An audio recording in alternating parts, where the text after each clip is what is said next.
expected. All right, well, remember when the auto CEOs got reamed for flying their corporate jets to Washington? Remember that? Now there's a report that's tucked away inside a defense bill. $200 million for 3 private jets. Only these are going to be used to shuttle members of Congress and other government officials around. Well, Rand Paul, the son of Ron Paul, joins you right now, his reaction. And he's also going to be making a rather big announcement on this show.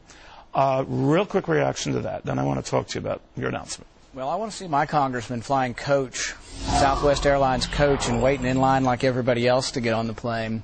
I think people are offended by that. It reminds me of, do you remember John LaBoudiere, ran for congressman from New York? He ran one ad, and his whole ad was a picture of the world with red lights all over it saying, your congressman's been flying to Paris, Rio de Janeiro at taxpayer expense. He says, if you elect me, the only plane flight I'll take is from New York City to Washington, D.C. And he beat an incumbent with that message. I think people are outraged by it. Speaking of which, that's what you're doing. Yes. What are you going to do? I am here today on the Neil Cavuto Show and happy to announce that I'm formally announcing my candidacy for the U.S. Senate from Kentucky. I run for office because... You're running for the Republican. As a Republican for the U.S. Senate. Would you have done this had Bunning not stepped down? We had made plans to make our announcement either way because it had become uncertain whether he was running. But the real reason I run for office is because I think the debt is consuming us, and I see career politicians on both sides, Republican and Democrat. I mean, look, when the Republicans were in charge for 8 years, we didn't do a very good job of controlling the debt. Now the Democrats are in charge, and it's 3 times worse.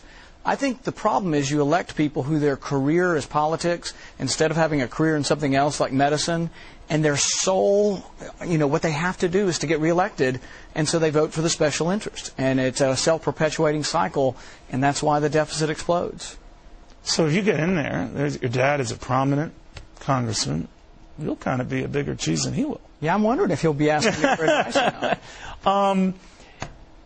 Your dad has criticized the system and what it takes just to get elected in the system. Right. You're going to need to raise a lot of money.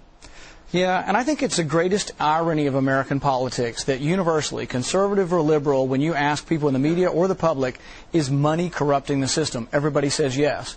But the news cycle is driven by how much you raise. So the horse race, until the votes are counted, is always, he's raised this or she's raised that. And so it drives the cycle, and it self-perpetuates, I think, the corruption of money in politics. But it's not really the money so much as that it's the people who are getting something special from government, people who get billion-dollar contracts. So they tend to be rewarded, Doctor, not the ones who don't. Yeah. So you're going to tell me now you're the guy who's going to say, I'm not the guy bringing home the bacon. Exactly. They might say, exactly. Uh-oh. And I think there are ways you can reform campaign finance. McCain-Feingold, I think, was wrong because it abrogated the First Amendment. And I have a taxpayer group, and it's illegal for me to buy advertising on your show within 60 days of the election because of McCain-Feingold. That's wrong.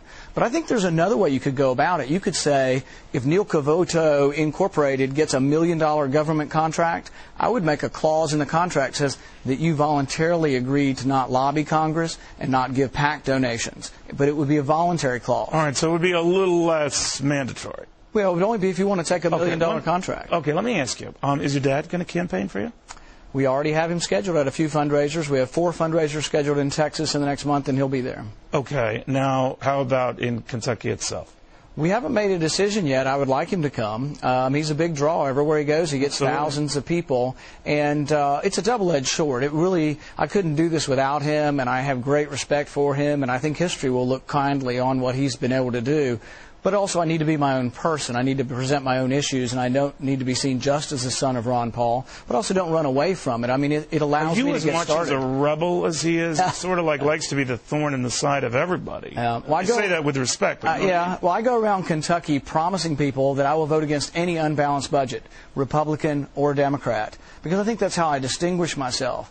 They're all unbalanced. That's what I mean. So I'll be voting against quite a few people, quite a few budgets if I'm in Washington. But the other thing I say is the worst vote, I think, of the last generation is the bank bailout vote.